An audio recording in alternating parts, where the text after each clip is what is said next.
Hello बच्चों, आप सभी को वेरी गुड इवनिंग। और आज के क्लास में हम कुछ नया करेंगे।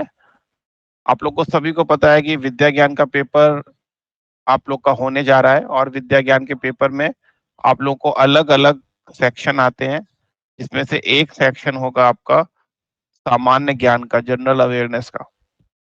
और सामान्यता जो इसमें आपके क्वेश्चंस आते हैं वो आपके आते हैं, आपकी जो हमारे परिवेश किताब है उसके टॉपिक्स आते हैं, या कुछ जो अभी हो रहा है हमारे अगल बगल उसकी न्यूज, उससे रिलेटेड आते हैं टॉपिक।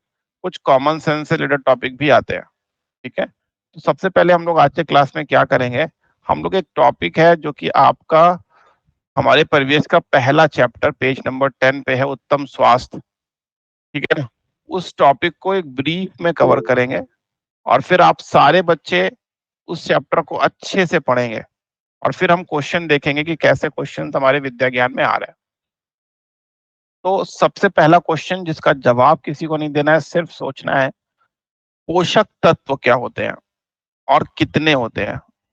आप सभी को सोचना है कि पोषक तत्व क्या होते हैं और कितने होते हैं। तो मुख्यतः पोषक तत्व 4 होते हैं, उनको हम 5 भी मान लेते हैं कभी कभी। और इन पोषक तत्वों के नाम आप सभी लोगों ने सुने होंगे। ठीक है ना, तो पोषक तत्व में हमारा सबसे पहले जो आते हैं, सबसे पहला जो नाम आता है उसको बोलते हैं कार्बोहाइड्रेट। आप सभी लोगों को मन में बोलना है कार्बोहाइड्रेट। ठीक है, नंबर 2 पे जो आता है वो होता है वसा, फैट। जो तेल घी हम लोग खाते हैं ना, देशी घी खाते हैं, ठीक है, मक्खन खाते हैं, वो सब फैट हो गया।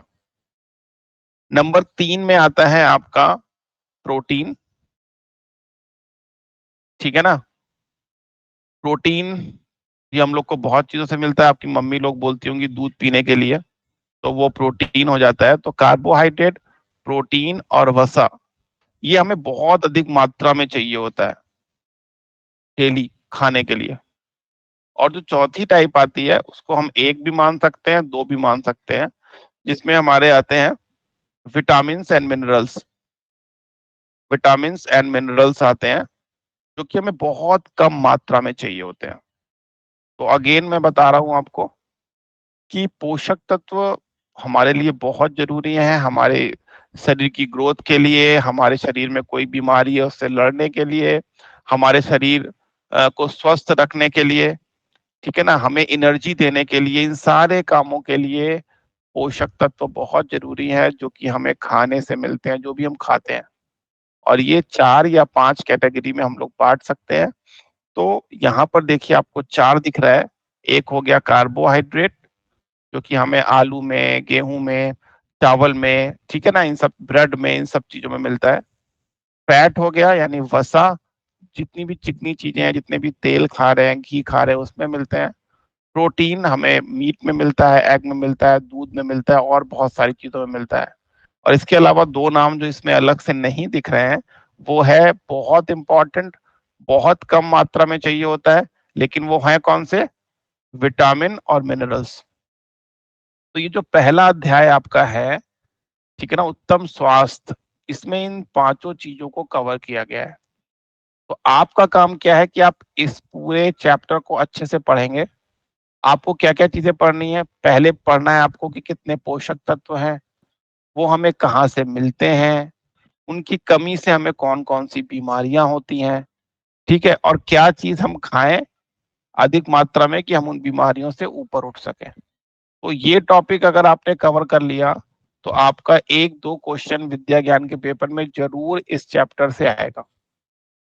तो मैंने आपको टॉपिक बताया, आपको बताया कि आपको उत्तम स्वास्थ्य पढ़ना है, उसमें क्या पढ़ना है ये बताया, और मुख्यतः जो 5 पोषक तत्व होते हैं वो बताया। इसके अलावा छठा भी कहीं कहीं ऐड होता है जिसका नाम पानी है, बट पानी से हमें कोई भी पोषक तत्व नहीं मिलता। वो हमारे खाने को डाइजेस्ट करने, हमारे शरीर से गंदगी को बाहर निकालने के लिए, ठीक है ना, और शरीर में बहुत सारे कामों के लिए हम उसका उपयोग करते हैं।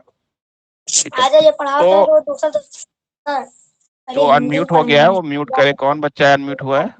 तरकाल। कौन बच्चा अनम्यूट हुआ है? म्यूट करिए बेटा प्लीज। ओके, तो ये चैप्टर है जिसको कि आपको पढ़ना है अच्छे से। अब हम लोग आते हैं क्वेश्चन के ऊपर। Wake up, mouse 3, mouse left click, close the window, mouse 7,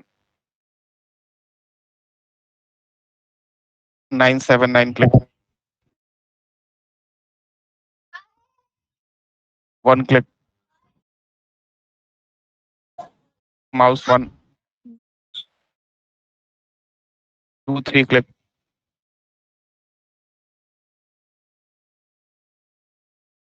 page up, page up, go down 2, go down 2, go up, go to sleep।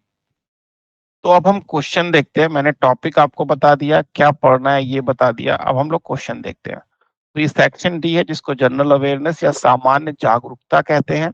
ये हमारा विद्या ज्ञान का डी सेक्शन है और ये बहुत इंपॉर्टेंट है हमें नंबर दिलाने के लिए, क्योंकि इसमें नंबर हम बहुत जल्दी से प्राप्त कर सकते हैं। अगर हमने पढ़ा है तो फटाक से आ जाएगा, टिक लगा देंगे, गणित की तरीके इसको हल नहीं करना है।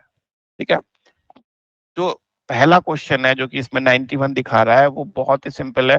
देखिए, मैं पढ़ रहा हूं आपके लिए। ए और बी कूड़े से भरे हुए दो कूड़ेदान हैं। कूड़ेदान में डालने वाले कूड़ों के हिसाब से कूड़ेदान का रंग निर्धारित किया जाता है। डिब्बे ए और बी के क्रमशः निर्धारित रंग बताइए। अब ये ध्यान से देखो कि पहले वाले डिब्बे में जो हमारे पड़े हुए हैं ये कैसी चीजें पड़ी हुई हैं। हमारे इसमें प्लास्टिक के बैग्स हैं, हमारे मेटल के बॉक्स हैं। ठीक है, ये सारी चीजें पड़ी हुई हैं। और दूसरे वाले में फूल पत्ती पड़े हुए हैं। ठीक है, अब इसके अनुसार हमें इनका रंग डिसाइड करना है। Wake up, go down two, go to sleep. लेकिन ऑप्शन जो दिया गया है वो आपको बहुत इजी दे दिया गया है। इसमें फंसा भी सकता था आपको, लेकिन उसने ऑप्शन इजी दे दिया है। नीला और हरा, आप सभी लोगों ने कूड़ों के डिब्बे देखे होंगे, वो नीले हरे ही होते हैं। काला नीला, हरा काला, काला हरा होता ही नहीं है। तो इसलिए फटाक से ही आपने नीला हरा लगा दिया। लेकिन अब इसमें सीखने वाली बात है। सीखने वाली बात क्या है कि जो पहला वाला है इसमें कि हमने मेटल के बॉक्स, प्लास्टिक के डिब्बे डाले हैं, वो मेरा नीला होता है। क्यों? क्योंकि इसको हम लोगों को, ये अपने आप खत्म नहीं होता है, इसको हमें रिसाइकिल करना पड़ता है, इसलिए इसको नीले में डालते हैं। और बी वाला जो है वो हरे में, जिसमें कि हमारी फल के टुकड़े, हमारी सब्जी के टुकड़े, घास फूस ये सब डालते हैं, पेपर डाल देते हैं। क्यों? क्योंकि ये अपने आप ही रिसाइकिल हो जाता है। इसको अगर हम जमीन के नीचे दबा दे तो ये खाद में बदल जाता है। तो हमें ध्यान रखना पड़ेगा कि नीले डिब्बे में हम क्या डालते हैं, ऐसी चीजें जो अपने आप खत्म नहीं होती, जैसे प्लास्टिक, मेटल, कांच। और हरे में क्या डालते हैं? हरे में वो सारी चीजें जो हमें प्रकृति से मिलती है, जैसे पेड़ पौधे, घास पत्तियां हो गई, हमारे सब्जियों की जो घर में बची सब्जियां, खाना हो गया, छिलके हो गए। तो ये एक क्वेश्चन आपका सिंपल कॉमन सेंस पे आया था जो आप कर सकते थे। तो ये हमारा पर्यावरण या प्रदूषण से संबंधित क्वेश्चन हो गया। वेक अप,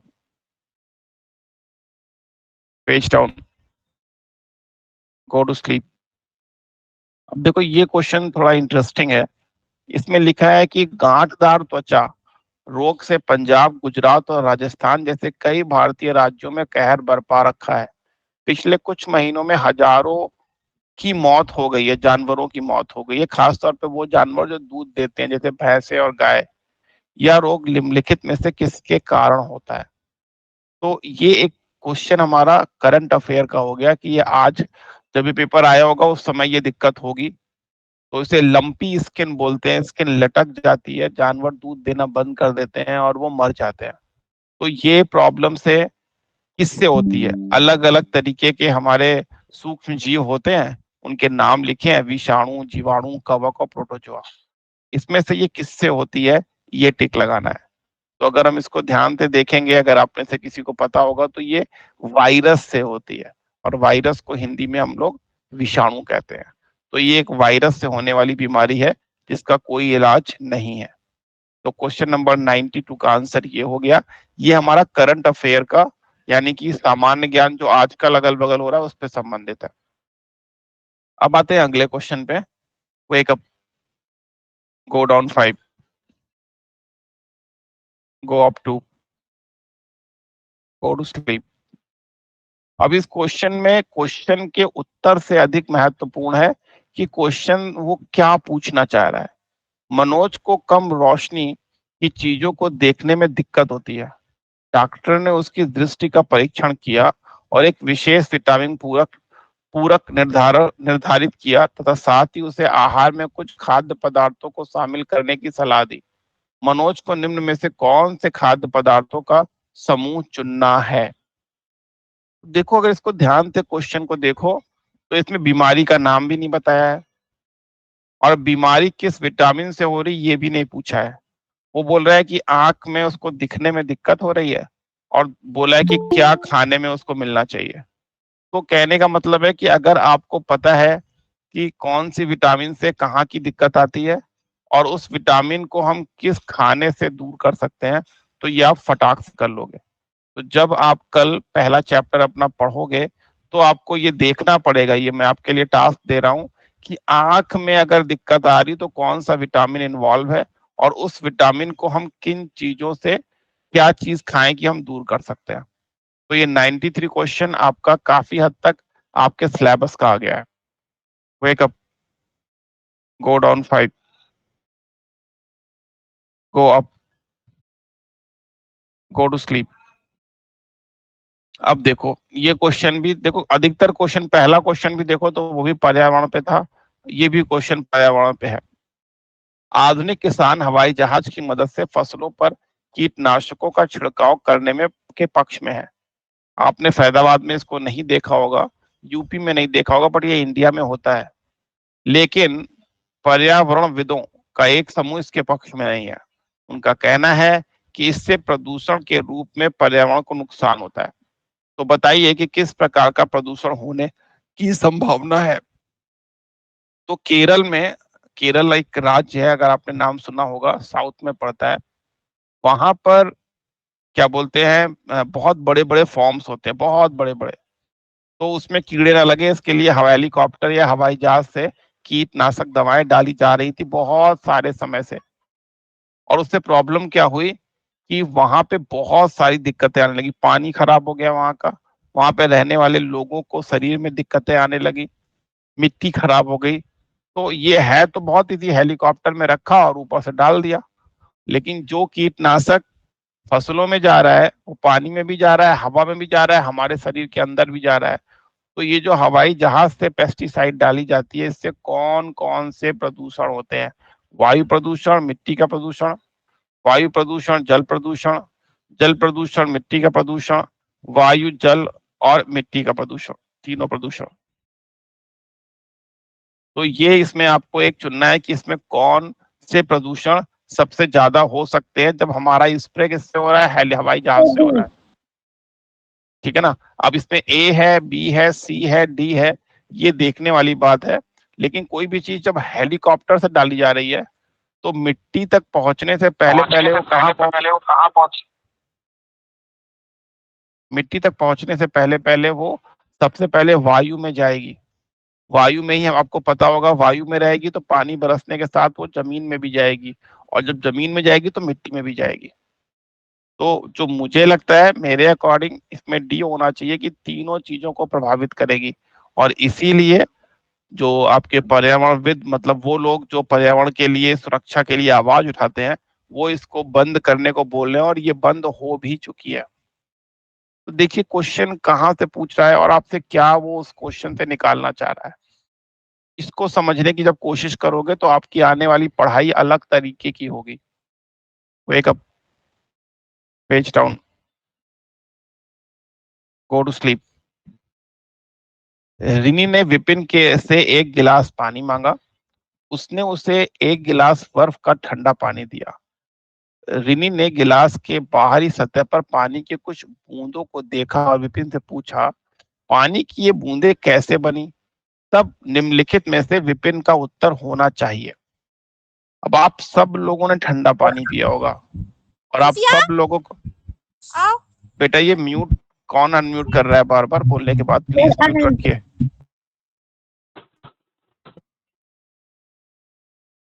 तो ये आप सभी लोगों ने देखा है कि आप ठंडा पानी पीते हो तो बाहर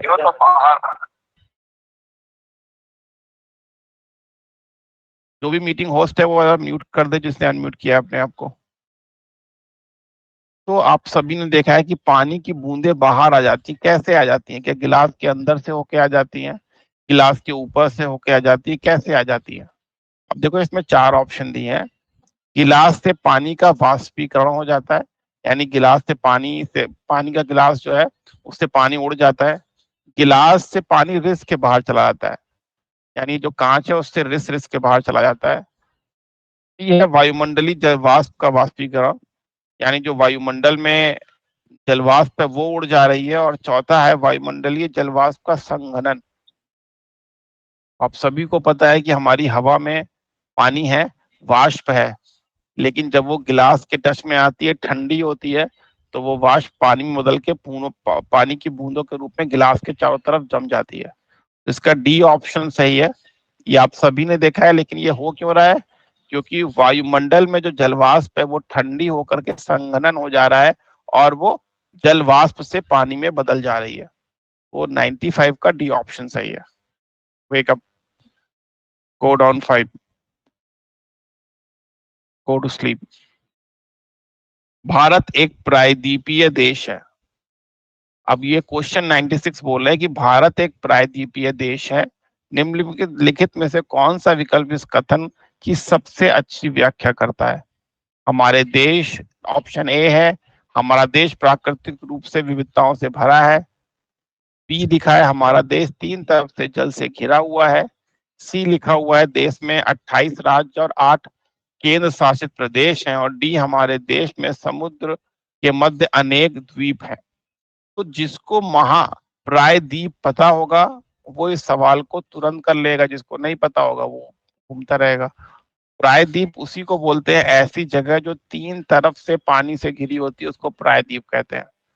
तो ये आप लोग आज के लिए नोट कर लो, आपको पता था तो बहुत अच्छी बात है कि प्रायद्वीप का मतलब ऐसी जगह जो 3 तरफ से पानी से घिरी हो, यानी कि बी ऑप्शन सही है। हमारा भारत देश प्रायद्वीप देश क्यों है? क्योंकि इसके नीचे की तरफ हमारे पूर्व में देखें तो बंगाल की खाड़ी, पश्चिम में देखें तो अरब सागर और नीचे देखें तो हिंद महासागर, यानी तीनों तरफ से पानी है, इसलिए इसको हम प्रायद्वीपीय देश कहते हैं। Wake up, go down two, go down to, go to sleep। ग्रीष्म अवकाश के दौरान, क्वेश्चन नंबर 97, अपने मध्य प्रदेश का भ्रमण किया। ग्रीष्म अवकाश के दौरान आपने मध्य प्रदेश का भ्रमण किया। आपने शीशम, नीलम, पीपल, आंवला, खैर आदि जैसे कुछ पेड़ देखे जो शुष्क मौसम में अपने पत्ते गिरा देते हैं। ये पेड़ निम्नलिखित में से किससे संबंधित हैं? अब देखो ध्यान से, अगर आप देखो तो ये इसने बताया मध्य प्रदेश, काफी कुछ यूपी से भी मिलता है, बगल में ही है, लेकिन ये गर्मी में पत्ते गिरा देते हैं, पतझड़ में पत्ते गिर जाते हैं। आप सभी को अगर पता है तो आप बी ऑप्शन लगा दोगे, लेकिन अगर नहीं पता है तो भी ऑप्शन देख के, मध्य प्रदेश में पहाड़ नहीं है, मध्य प्रदेश में सदाबहार वन भी नहीं है, सदाबहार वन में तो पत्ते गिरेंगे ही नहीं, और मरुस्थल हमारा राजस्थान में है, मध्य प्रदेश में है नहीं। तो दोनों तरीके से अगर सोचो, ऑप्शन को कट करके भी देखो या बी, या अगर सीधा पता है तो हम इसका फटाक से बी ऑप्शन लगा देते हैं। पर्णपाती वन जो होते हैं वो गर्मी में अपने पत्ते गिरा देते हैं पानी को बचाने के लिए। तो क्वेश्चन हम लोग और करते हैं। फसलों को उगाने से बेचने तक का सही क्रम क्या है? Wake up, go down 5, go up, go up 3, go to sleep. तो आप में से 99% लोग गांव में हैं और आप सभी को यहाँ खेती होती है किसी ना किसी तरीके से। तो इसमें इन्होंने 6 चीजें दी हैं। इनका सही क्रम: बीज बोना, खरपतवार निकालना, खेत की जुताई करना, फसल को मंडी तक पहुंचाना, फसल की सिंचाई करना, फसल काटना। अब इसमें से हमारा कौन सा क्रम सही है वो हमें बताना है। तो आप सभी को पता है, आप सभी लोग कर भी सकते हो, और बहुत कॉमन सेंस वाला है कि कहाँ पे स्टार्ट होगा, कहाँ पे खत्म होगा। अगर हम स्टार्ट की बात करें तो जुताई से स्टार्ट होगा, और खत्म कहाँ पे होगा, जब हम फसल को बेच देंगे। उसके बीच की चीजें आप सब लोग भर सकते हैं। अगर हम जल्दी से देखें तो सबसे पहले हमारा जुताई होगी, बीज बोने का काम होगा। उसके बाद हम लोग को क्या करना होगा, बीज बोने के बाद क्या करते हैं, बीज में सिंचाई भी कर सकते हैं, और सिंचाई करने के बाद खरपतवार भी निकल आती है, उसको भी निकालना पड़ता है, और तब फसल कटती है और तब मंडी में जाती है। तो हमें देखना होगा कि जो हमारा फसल कटना और मंडी में जाना वो हमारा कहाँ पे आ रहा है। तो डी ऑप्शन में देखो क्या आ रहा है। सबसे पहले बोल रहा है कि खेत की जुताई हुई, फिर बीज बोना हुआ, फिर पांचवा फसल, बीज बोने के बाद हमने सिंचाई की, सिंचाई करेंगे तो खरपतवार निकल आते हैं, उनको काट दिया, काटने के बाद फिर हमने फसल काटी, और फसल काटने के बाद उसको बाजार में बेच दिया। तो ये भी आप सभी लोग अपने अगल बगल देख रहे हो, ये सवाल आप सभी का हमसे ज्यादा सही होने की संभावना है। तो हम इस तरीके से अगर अगर उसके बाद भी अगर हमने कॉमन सेंस रखा है तो ना आते हुए भी हम इस सवाल को सही कर सकते हैं। ठीक है, ऑप्शन देख के सवाल ढूंढना है, answer. Wake up, page down, go to sleep. निम्नलिखित में से कौन सा कथन भारतीय संविधान के बारे में सही है, ये क्वेश्चन नंबर 99 है। तो हमारे भारतीय संविधान के बारे में क्या कथन सही है। भारत संविधान की प्रारूप समिति के अध्यक्ष जवाहरलाल नेहरू थे, ये गलत है। यह दुनिया का सबसे लंबा लिखित संविधान है। इसे 26 जनवरी 1947 को कानून के रूप में लागू किया गया था। इसमें केवल ब्रिटिश और अमेरिका के संविधानों से प्रावधान लिए गए। तो अब अगर आप ध्यान से देखोगे, अगर कोई पढ़ा हुआ है संविधान के बारे में तो बी लगा देगा। ये सही बात है कि हमारा संविधान विश्व का सबसे लंबा लिखित संविधान है। लेकिन अगर आप और चीजों को देखो तो कट करके भी ऑप्शन को पहुंच सकते हो। ई वाले में ब्रिटेन और अमेरिका के अलावा हमारे देश के संविधान में और देशों से भी, ऑस्ट्रेलिया से, जर्मनी से, रूस से, सबसे कुछ ना कुछ लिया गया है। तो ये डी गलत हो गया। सी वाला आप सभी को पता है कि 26 जनवरी 1950 है, यहाँ 47 दे दिया गया, ये भी गलत हो गया। और हमारे अध्यक्ष जो थे वो डॉक्टर राजेंद्र प्रसाद थे, ना कि जवाहरलाल नेहरू थे। तो इस तरीके से अगर आप चलो तो 3 गलत से भी आपका ज्ञान बढ़ा। आते हैं, wake up, go to sleep. बेटा भीमराव अंबेडकर जो थे वो ड्राफ्टिंग कमेटी के अध्यक्ष थे। और ये क्या बोल रहा है, ड्राफ्टिंग प्रारूप समिति बोल रहा है, प्रारूप समिति, हाँ तो ये हो सकता है, मैंने ध्यान नहीं दिया। संविधान की प्रारूप समिति है ये, प्रारूप समिति को शायद ड्राफ्टिंग बोलते हैं इंग्लिश में। तो ड्राफ्टिंग कमेटी जो थे उसके अध्यक्ष किस बच्चे ने बोला था ये बात? सर रुपेश ने। रुपेश, वेरी गुड, आपने मेरी गलती पकड़ी, वेरी गुड, थैंक यू। यहाँ पे प्रारूप समिति पूरी संविधान कमेटी बनी थी। ड्राफ्टिंग कमेटी का नाम क्या था, जो जो लिख रही थी, डॉक्टर भीमराव अंबेडकर थे। थैंक यू बेटा, वेकअप। सब डाल सकते हैं। No, go up 2, go up 3, go down, go to sleep. और लास्ट क्वेश्चन करते हैं आज का हम। सही विकल्प चुनना है, जहां पर एक तरफ आपको ट्रॉफी लिखी है, एक तरफ आप लोग को लिखा हुआ है कि वो ट्रॉफी किससे संबंधित है। तो ये काफी कंफ्यूजिंग है मेरे लिए भी, लेकिन चलिए मिलके करते हैं और करके इसको हल करते हैं। एक तो मुझे बिल्कुल पक्का पता है कि रणजी ट्रॉफी जो है वो आपकी क्रिकेट से होती है। तो फर्स्ट का सी है, तो हमारा ए और सी ऑप्शन सही हो गया। ए या सी में से ही कुछ होना है। तो हमारा रणजी ट्रॉफी जो है वो क्रिकेट से है। Santosh Trophy, Davis Cup, Thomas Cup. Santosh Trophy जो मुझे लगता है वो, मुझे फुटबॉल से ध्यान आ रहा है कि संतोष, हाँ फुटबॉल से आ रहा है। तो टू का डी हो जाएगा। डेविस कप भी लॉन्ग टेनिस है, थॉमस कप जो है वो आपका बैडमिंटन है। तो देखो क्या होता है ना, अगर आपको चारों ऑप्शन नहीं भी आते हैं तो हमें गिव अप नहीं करना है, हमें क्वेश्चन को करना है, जो आते हैं, और ऑप्शन की मदद से सवाल को हल करना है। तो ये देखिए, अगर हम 10 क्वेश्चंस की बात करें तो 10 क्वेश्चन में लगभग 3 क्वेश्चन आपके पर्यावरण और प्रदूषण से आए।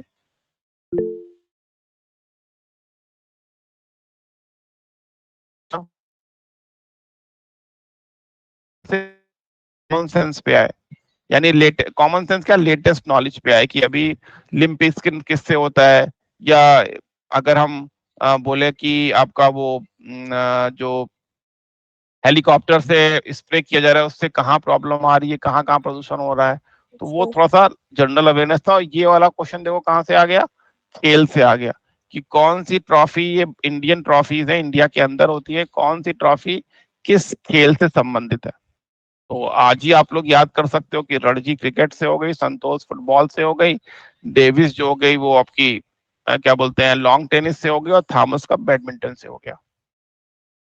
तो इसी के साथ आज का जो क्लास है वो हम लोग जनरल अवेयरनेस खत्म करते हैं। और हमने 10 क्वेश्चन का लुक लिया कि विद्या ज्ञान के पेपर में जो आपके सामान्य अध्ययन जनरल अवेयरनेस के 10 क्वेश्चन या 20 क्वेश्चन जो भी आएंगे वो निश्चित नहीं है, वो किस तरीके के हो सकते हैं, ऐसा आपको आइडिया दिया गया। और साथ में ही आपको होमवर्क दिया गया कि आप अपना पहला चैप्टर पढ़ेंगे जो कि उचित स्वास्थ्य है, और उस चैप्टर को पढ़ के आपको एक क्वेश्चन फंसने की संभावनाएं हैं। क्यों? क्योंकि आप जान जाएंगे कि हमारे न्यूट्रिएंट्स कौन कौन से हैं, माइक्रो और मैक्रो न्यूट्रिएंट्स कौन कौन से हैं, उनकी कमी से कौन सी बीमारियां होती हैं, और किन खाने को खा करके हम उनको अवॉइड कर सकते हैं और उनसे छुटकारा पा सकते हैं। तो इसी के साथ आपका पहला क्लास होता है खत्म। Thank you very much.